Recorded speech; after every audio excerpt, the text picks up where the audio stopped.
21st century industrial revolution, will robots steal your job? More and more jobs are at risk of being outsourced to a cheaper and more efficient robot. Is your job one of them, and if so, will a universal basic income, UBI, prove to be the panacea for increased automation? Many or most of us wish we could work shorter hours and have more time for family, friends and fun. The struggle to reduce the working day spans several generations. In the 19th century, our ancestors, fighting tooth and nail with banner in hand, won several victories. Following the February 1848 revolution in France, the nation's working day was capped at 12 hours. 4 years earlier in the UK, the British Factory Act had reduced the maximum working day to 12 hours for adults and 6.5 hours for children. In 1868, the United States Congress approved an 8-hour workday for employees of the government of the United States, and following the two revolutions of 1917, Russia's new authorities reduced the working day to 8 hours and introduced both pensions and unemployment pay. Other governments have followed suit over the past century, and many countries now have laws limiting the official working week for most jobs to around 40 hours. Alongside the battle to reduce daily working hours, over the past 2 centuries workers have also fought a struggle to safeguard their jobs and livelihoods in the face of increased mechanization. In the early 19th century, groups of craftsmen and workers, known as Luddites, smashed newly developed factory machines which they feared would make their craft redundant and force unemployment upon them.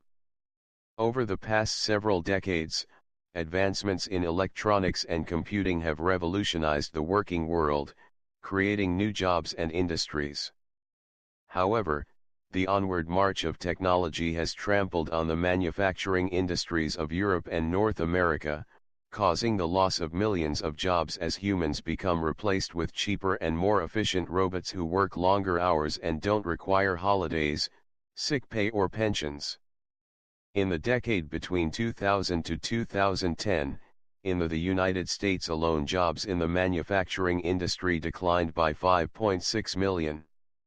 However, output increased as the vast majority of job losses were due to automation rather than international trade agreements. Ongoing advancements in technology are expected to lead to further job losses in future.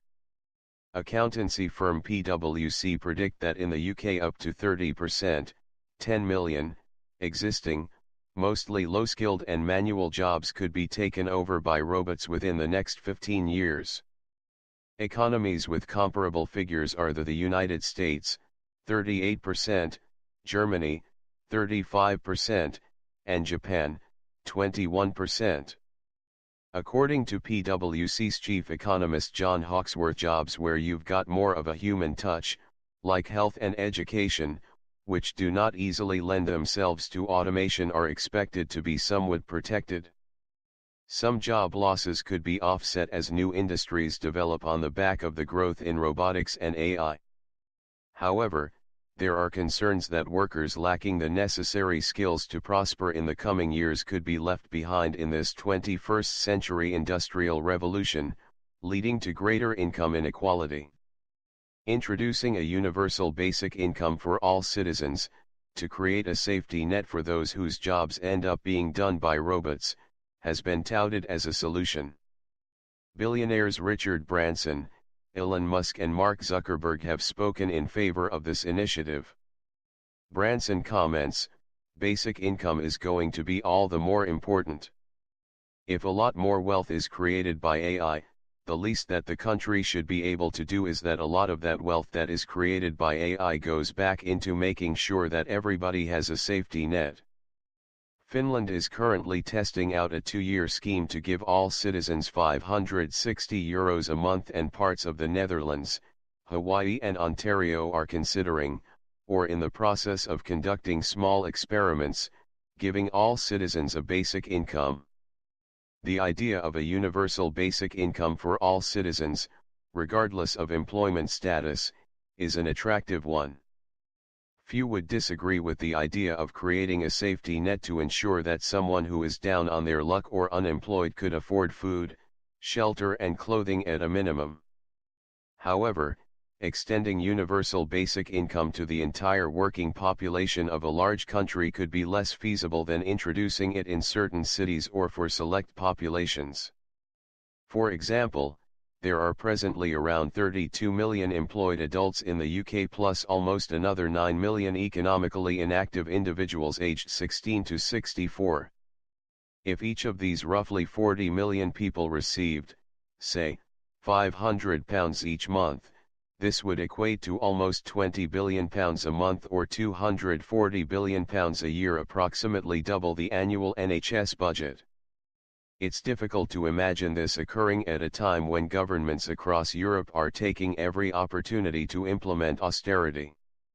Billionaire Elon Musk, a proponent of universal basic income, feels that in the face of increased automation people will have time to do other things, more complex things, more interesting things. Certainly more leisure time. Some individuals who find their jobs taken over by robots might seize the opportunity to spend more time with family and friends or relish the chance to pursue a favorite hobby or study a topic of interest, whilst receiving a modest allowance. However, some people might find themselves struggling to cope with the lack of a daily routine alongside social isolation and an increasingly sedentary lifestyle, all of which are to some degree tempered by having a job, especially one involving physical labor. The socio-economic paradigm shift resulting from the combination of automation and a universal basic income would be unprecedented, as relationships between workers, bosses, society and the government would be drastically affected. It might even be more profitable for owners of large industries to pay their workers a subsistence wage to stay at home, whilst outsourcing their jobs to robots and computers who don't require breaks, sick pay or pensions, won't go on strike on account of poor working conditions or inadequate health and safety standards, and won't raise thorny issues such as asking for a share of company profits in exchange for labor performed or suggesting factories be run as workers' cooperatives.